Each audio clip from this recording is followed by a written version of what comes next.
shots or only 5? Well, to tell you the truth, in all this excitement, I've kind of lost track myself. But Ian, this is a 44 Magnum, the most powerful handgun in the world, and would blow your head clean off. You've got to ask yourself one question. Do I feel lucky? Well, do you? Shut the fuck up, okay? Shut the fuck up! Welcome to the Rod Uncensored Show. I'm your host, Rod Uncensored. I got a special guest. And can you let the people know, because I don't want to fuck up your name. Okay. My name is comedian Tynee.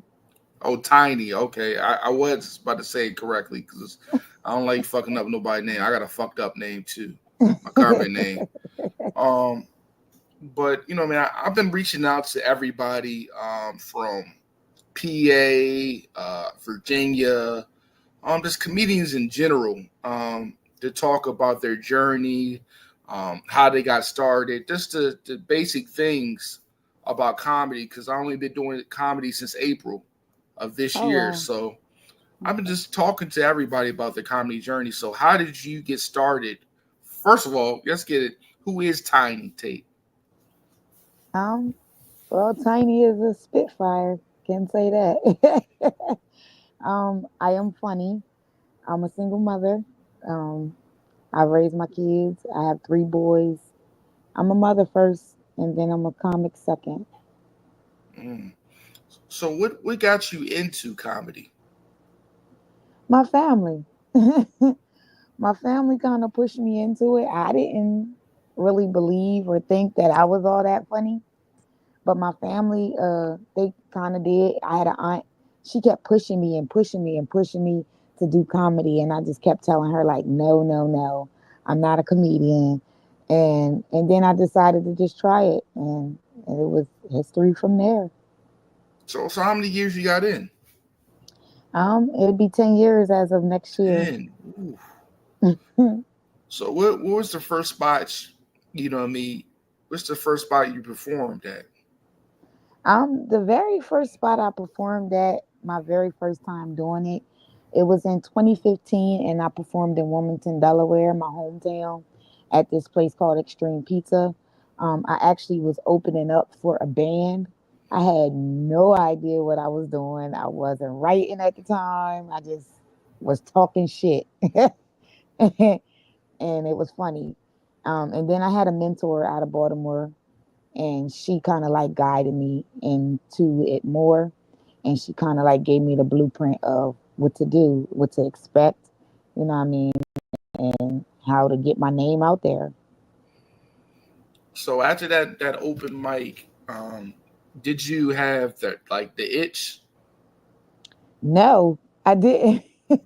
I didn't. After my first time doing it, I thought my family set me up. I really did. I was like, oh, they set me up for the kill. Like, I ain't that funny. Because I went back and watched the video, but because I never did comedy, I just was talking.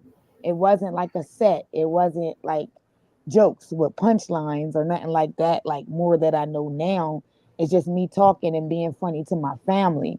But to watch it as a comedian now, it was just like, it wasn't all that good. But then I sent it to my mentor. Once I did it, I sent it to her because she kept telling me, like, you know, hit me up whenever you hit a stage. Like, whenever you hit a stage, just hit me up. So when I finally did hit a stage, I sent it to her, and then she booked me in Baltimore. And then I went to Baltimore, and I was like in the big leagues of Baltimore, where God damn, what kind of, this some Cinderella type shit right here. What? To have a mentor and say, fuck it, come on down to Baltimore. That shit don't happen like this, man. It really don't. And I pay homage to her all the time. Shout her name out. God damn it. Ray Diva from Baltimore. Okay. God damn. Baltimore, Maryland.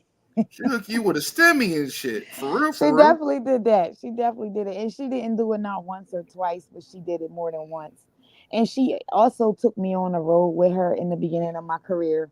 And because I wasn't booked on the show, she paid me out of her pocket. God. You know, I need to find me a mentor like that. I got niggas in California and Virginia and Jersey. You know what I mean? them niggas they just give me advice about how to write my set list. Them niggas ain't putting me on. You got the whole shebang bang. And don't get me wrong, she ain't helping nobody like that no more because she has helped a lot of female comedians out of Baltimore, out of Baltimore, Maryland, who has basically shitted on her.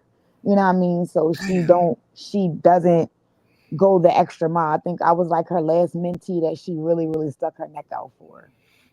I'm right now. I'm in Delaware too. I my first show in DC. No niggas trying to give me no opportunity. I had to go all the way to DC. I gotta go all the way to DC. Hour and 28 have you minutes. hit any of the Delaware open mics? I have, but still ain't no opportunity. I had to go where the opportunity is. You know what I mean? I mean, I get it. I'm from Wilmington, Delaware, and Delaware books all around me. I book all out of I book all out of Delaware. I do Philly, I do Baltimore, DC. I've even done North Carolina, Delaware City, but Wilmington, Newark, them niggas will throw a show right around me and bring people from out of town. So I said, damn. So you know what I mean? So that was great. You had a mentor and they give you that game. So 10 years in traveling and how was that experience? Because I don't know nothing about no traveling. So what was that experience of doing that and saying, damn, my family was right. They wasn't lying to me. They saw it early on. Because a lot of times, in our community, our family is not uplifting us to try anything except for dumb shit. So yeah, that's a blessing in itself, for real. Yeah, I mean, I feel like I was pretty blessed, and I tell all new comedians, you know what I mean, don't go off of my journey. My journey is so totally different how I got into it. I mean, the very first time I did comedy, the only reason why I agreed to do it and open up for that then is because my family agreed to come out and pack the place out for me. So, and that was the only reason why I was like, all right, I'll do it, you know what I mean? But everybody don't have that luxury. People start off at open mics where you trying to tell jokes for strangers, you know what I mean? So I had a chance to be able to really work out before I really started to get paid and booked. Traveling is fun, like especially when you travel with comedians, it is fun. Unless you got comedians that have attitude problems, then it ain't fun no more. But other than that, yeah, it was fun, getting to know different places and getting to perform in front of different crowds. It's always a blessing to do that. And I feel like I don't really get anything out of open mics, right? For me personally, even early on, I don't feel like I get nothing out because it's mostly comedians and they just really there to like do their shit. And it's like going to Planet Fitness. You don't really realize what other niggas are doing. You really focus on writing your shit out. You know what I mean? And niggas gonna look at this shit and be like, man. Or they might give you some feedback. Yeah. Or they might not even fucking laugh at your shit. But when I did a competition in August, I said, I see the open mics, what they're here for, just for the workout. And when I went to that competition, them motherfucking whiteys was laughing at me. I thought I was tap dancing out there. You know what I mean? So I see what it's needed for, but I feel like you really don't get. It's more your timing. You don't get nothing really out except for using your timing and working the shit out. It is, and with me, like I started in 2015, and then I took a 3-year hiatus. I did two shows. I did 2 shows in 2015, and then I took a 3-year hiatus, and I didn't come back until 2018. But when I came back in 2018, you could tell the difference. You could tell that I've been researching, working. Was you right? Was you writing on that 3 years? Yep, I did a lot of writing, and it wasn't just like writing jokes. It was just trying to figure out the writing style of a joke. So I did a lot of researching. I did a lot of Google searching on how to write a joke, where to place a punchline at, what sounds right, what don't sound right, the different types of jokes. I did a lot of researching in that 3 years. And then when I came back, like I honestly felt like I was done with comedy. Like I was just like, all right, I tried it. I'm not that funny. It is what it is. But in 2018, my same aunt who kept pressing me came back. God damn, you got blessed on with something. God. She came back to me in 2018 18, and she was just like, somebody want to book you, and I'm like, I don't do comedy no more. And she was like, well, I think you should do it, and she just went and let up on me until I finally said, yeah. Auntie trying to get you to get some chips, and you got here, fuck it. I don't want to do it no more. I don't need your auntie to be my motherfucking manager. I need some chips. She won't even be my manager. She done pushed me into it, and now she don't want to manage me. But the weird thing about it is, before I even started comedy in 2015, my aunt used to like be down my neck about like me. She used to say that I'm wasting my craft, I'm wasting my talent, and I used to be like, I was trying to be like on Bad Girls Club and shit like that. I was trying to be on reality TV. Like she trying to fight Rolly and shit. Right. I was trying to get out on reality TV. I wasn't trying to do no comedy.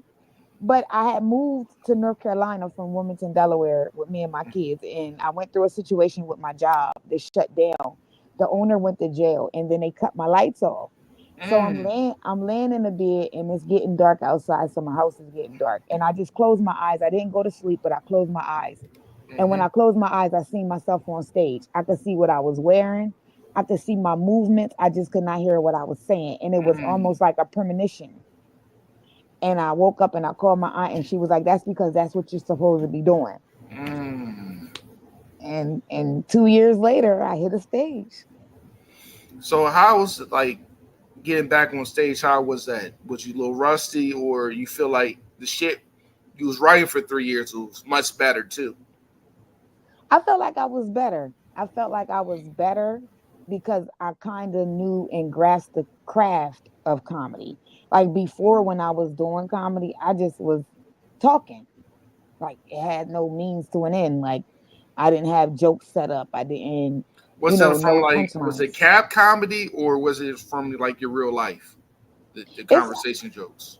The conversation jokes was just like the same shit I do at the family reunion. Just talk shit. Ooh. And everybody laugh at me talking shit. You know what I mean? But that's not what comedy is about. So, like comedy, you got to have a set. Yeah, you can talk shit, but you have to be able to talk shit within your set.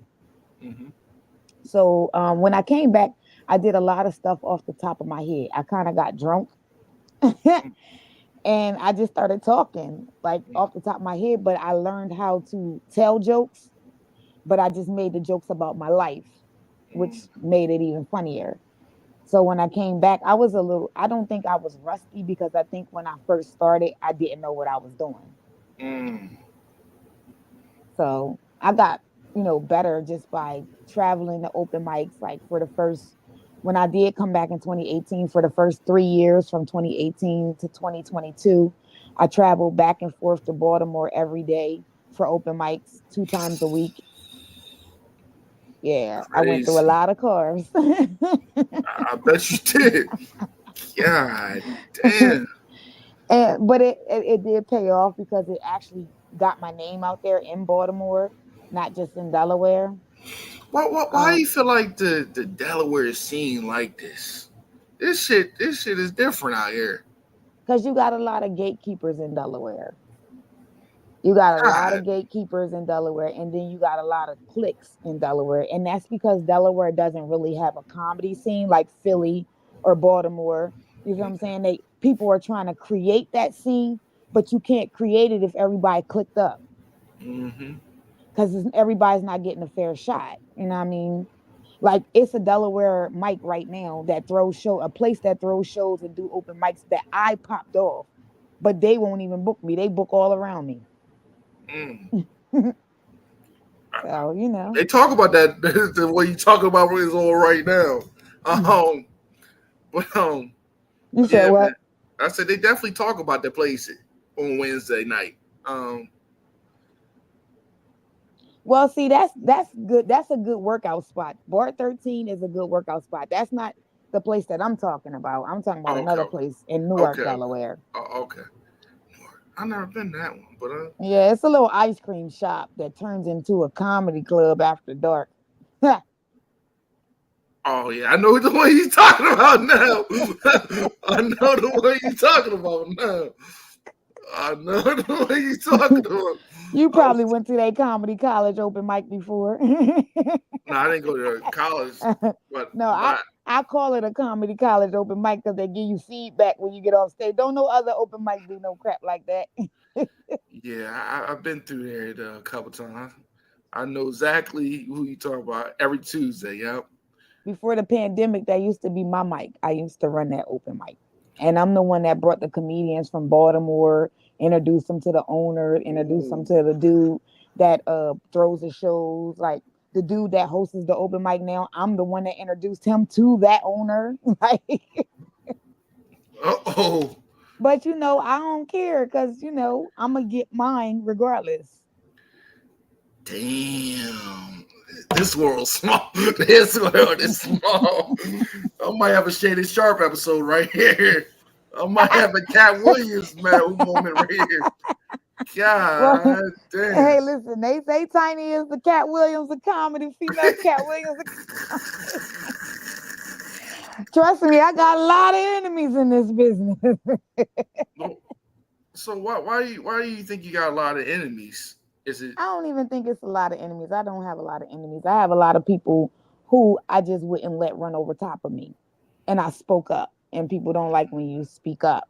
You know what I mean? I did have a situation where I came off stage around the Will Smith slap type thing was going on, and a girl was trying me, and I kind of came off stage and punched her in her face, and that kind of gave me a bad stigma, So I'm just being able to shake that off. But see, like, Delaware is not my be all end all because Delaware is not where I started. I started in Baltimore. So I can go to Baltimore, I can go to Philly, I can go to Jersey, you know what I mean? I can go anywhere outside of Delaware and people will know my name. God damn, man. It's just that's why I just start. I don't believe in kissing ass. I believe in just building natural relationships together, naturally. And I just been just on the social media grind, and that's what got me my opportunity. TikTok, YouTube, you know what I mean? That's what got me a following to get me my first 5-minute set next Thursday in DC. So okay. So you know what I mean? So I really don't believe it. I really see early on. I was talking to the guy that gave me the opportunity. I say, yo, I'm starting to see it's not about being funny at all when it comes to this game. It's not about being funny. It's not. It's more like, do I feel comfortable working with this person, or can I work with this person? Can I change this person? You know what I mean? Like, can I give this person, because that's what happened with the open mic I was running. The owner just got too personal. And now you trying to tell me about myself. You don't know me like that. Mm-hmm. You know what I mean? You're not my personal, you're not my person. Like, you're not. I asked him to manage me at one point. He told me no. But then you want to be my life coach? No, I don't need a life coach. I need a manager. Mm-hmm. Yeah, and I had I just feel like, man, it's if it's not meant to be, it's not meant to be, and I just keep it trucking. This shit, I'm just worried about bettering myself and wherever I gotta go. If I gotta go to the moon to get an opportunity, that's where I'm gonna have to go.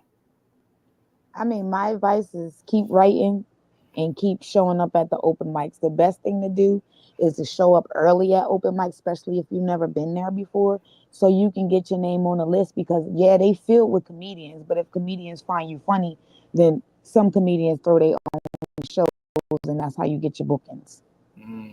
Or they'll tell a friend and tell a friend, oh yeah, I seen her at the open mic and she was funny as hell. You know what I mean? Some of the people that run open mics book their own shows. So if they find you funny, then, it's always good for that sense too. Like right now, I'm in a period where my transportation is not all great. So I can't make open mics. So I'm only working off of paid bookings, and out of sight, out of mind. So if people are not seeing me, they're not booking me. So what would you think if you had to describe your style, what would you think your style would be? Ratchet comedy. Ratchet comedy. Tiffany has times 30. Basically, Impressionist. yes. Like I start my set off. My name is comedian Tiny. I'm a single mother of 3 boys, and I'm a retired thought. That's And crazy. That is that's crazy. my intro to the crowd. And every time I say it, it never fails. It don't matter what room I'm in. Soon as I say I'm a retired thought or I'm a thought, the place just go crazy. Like, because how many women walking around just claiming that title? No. It's a lot of undercovers. You know what I mean? So that's respectful.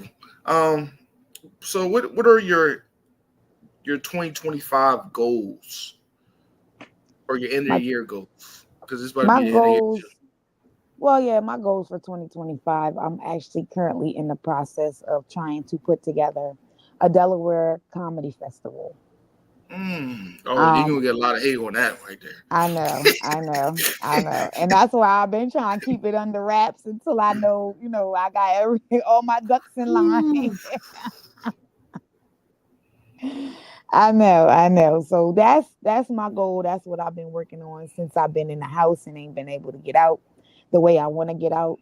I'm not going to just let it go, and I'm not going to put myself on no hiatus again. You know what I mean? So it's just all about writing, being here, perfecting my craft for when I do hit the stage. Like people still call me and book me, but it's just people that's already seen me before. Mm. So So what? So what's some like if you had to? I've been asking people this. This is one of my questions. If you had to go on tour and you had to bring two other people, who are you bringing to tour with? It could be somebody famous, not famous. Who's your two people you touring with? my best friend for sure. Her name is D'Lo. She's a comedian from out of Baltimore. Yo, And my tell you know what I mean. I hit her up on Instagram. I was trying to get her on the thing. I don't know if she thought I was creepy or not, but I no would no love to have her on my thing. I'll tell her. I'll let her know. She does have a lot going on right now, but I'll let her know that I be I trying did to. the I be interview. having like a sausage fest on my podcast. I be trying to have. I'm trying to get equality interviews. You know what I mean? Right. I get it. And Right. she's funny as shit. She's funny as shit. Like you would love to interview Yeah, I her. seen her one joke where she was talking about she's an old lesbian. Like I thought that shit was crazy because there's a lot of lesbians nowadays. They don't act tough, you know what I mean? I backed away from. I ain't trying to get no hate crime. But my hands used to be bisexual. Mine is too, surprisingly. I beat niggas up just as well as I beat bitches up. I don't care. But no, I'll let her know. I would definitely take her and Ray Diva, of course. hmm You know, those will be my people. Those will be my two. I do have another comedian out of Philadelphia that I would want to add on to the crew.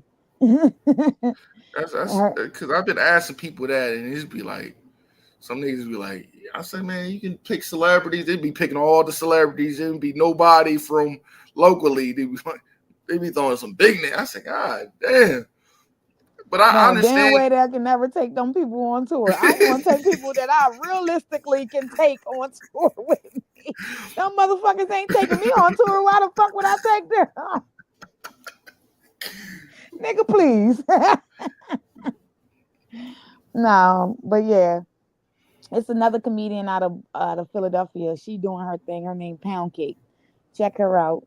You might I want to heard interview about that her. name. I heard about the name. Yeah, I heard it's like two of those pound cakes. There's a it white is two pound pound cake cake. Yeah, and a and the black black pound one. cake. Yeah, So yeah. you know what I mean? Them names been coming out. You know what I mean? Well, I'm talking about the black one. I don't know the white one. Like that's why I came up with my shit right there. Rod and Sitzer. You know, I don't gotta worry about nobody come on with my shit, you know. Yeah, well, see, that's the thing. When you first came on here, I was nervous. I was like, I wonder if I can cuss in this interview. And then your intro came on like, shut the fuck up. I said, oh, Like okay. I'm in this and bitch. like that's how I talk. I'm from a small town in Maryland called Aberdeen. I don't know if you ever heard of it. You probably go Hmm. through there going to I live in Baltimore. Maryland. Oh, okay, yeah. You know what I mean? I'm from Aberdeen. It's a little small town, so Yeah. It's so. not too far from Elkton where I live at. Oh no, ain't too much over the border, over the Hmm. bridge. So that's where I'm from, and that's how we talk. Bunch of Maryland niggas. That's all we talk. We curse every 3 sentences. So I can't change that. And I feel like some of my material definitely hurt motherfuckers' feelings in Maryland because when I was doing open mic, I got banned from a theater in Havre de Grace because I was talking about. I feel like women can talk about they their baby father, but niggas can't do it. I don't know why not. So I had like crafty shit when I talked about I've been trying to match make my baby mom with Charlie Sheen and Magic Johnson. I'm gonna pay for the hotel, but I ain't paying for the condom, right? Motherfuckers got so mad at me. I got banned from an open mic for talking like that and having women You jokes. you know why? Because it's not. Here's the thing you gotta learn about comedy too. It's not what you say, it's how you say it. Now, if you can revamp that joke where you can still make it funny, but ease it in there where the crowd don't be like, oh, he's trying to give her a disease. You feel what I'm saying? Because all they hear is death. Like they don't hear nothing else in that joke but death. Like that's what they hear. But I can talk about being fucking a slow girl, retarded girl, right? And I have no problem with that. But I say anything about I my have a joke. being, it's crazy. I have a joke called cerebral palsy. And when I first did the joke, I did it out of a place of pain and hurt. And I was just like, this joke ain't going nowhere because ain't nobody gonna be wanting to laugh at that crap. And the first time I did it, it killed. And then the second time I did it, it killed. And then the third time I did, and it's a story joke. So it's like it's about a 5 minute joke. So that's the joke I do use. Like if I gotta do a lot of time, it fills up a lot of my time. So, and I just was like, damn, like people. And then I was at a show one time with the dude, Charles Walden, and he has cerebral palsy. And I was like, I'm not doing this joke in front of this guy. Mm-hmm. But then, I mean, I never went up on stage, but then I talked to him. He was like, man, you should have did it. You should have just went up there and did it so I could hear it. He was like, I probably thought it was funny. He was like, next Mm. time you in the room with me, do it. Mm. Yeah, I just feel like you got these fake ass feminist groups and shit like that be fucking this shit up. You know what I mean? Let me just express myself. It's not coming from a hateful place because me and my baby mom do co-parent. I ain't gonna put Hmm. my motherfucking hands on her. I ain't gonna Charlie Sheen ain't gonna fuck her ass anyway. Her lips are ashy. You know what I mean? So it's not gonna happen. It's all cat comedy. I'm saying it's coming from a place of truth, but I know Right. it's not gonna happen. So I feel like a lot of people don't understand these jokes are also therapeutic for the person. Hmm. You know what I mean? And my tongue might be a bullet, but let me shoot that motherfucker off. You know what I mean? Because it's also helping me at the end. I feel like that's why I really got into this shit because I was in a fucked up place and this shit, writing this shit out and just, I have a joke where I talk about my mom having breast cancer and I wish I could have sucked it out of her. You know what I mean? Like the Green Mile, right? Niggas was like, what? But it's all this play off of words and just trying to get through the pain, you know what I mean, when you lose your mom at 10. So it's all just Oh, life shit. Jesus. I'm sorry to hear that. Yeah. You know what I mean? So breast cancer was taking bitches out. But Yeah, listen, it is. so so so so you know what I Not mean? just the bitches. It is some niggas that had it. You know what I mean? There's some niggas that It's had it. I taking don't know. it's taking real women too, not just the bitches. Real women, you know what I mean? But and I've been seeing like just overall this like you said that click shit is crazy, and I wish it can get to a place where funny people can just be funny together, and it doesn't gotta Hmm. be like Bloods and Crips, GDs and Vice Lords and shit like that because it's crazy to see it like that. I mean, like It's last worse in the year, streets. This shit is worse in the streets. it is. And last year, when that Shannon Sharp interview dropped with Cat Williams, all I could do was stare at the screen like, wow, it's not just in the small stream, it's in mainstream too. Like they going through the same shit we going through. They just got money with it. That's it. That's it. That's it.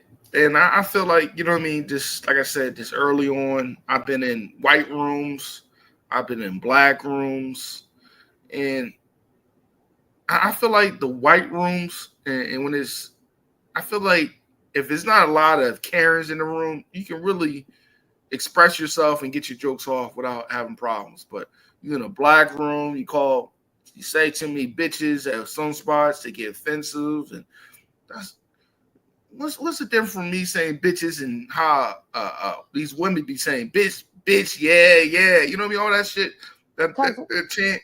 But I'm not saying bitch in a mean way. Mm-hmm. But and what I've learned, it's some problems at certain open mics.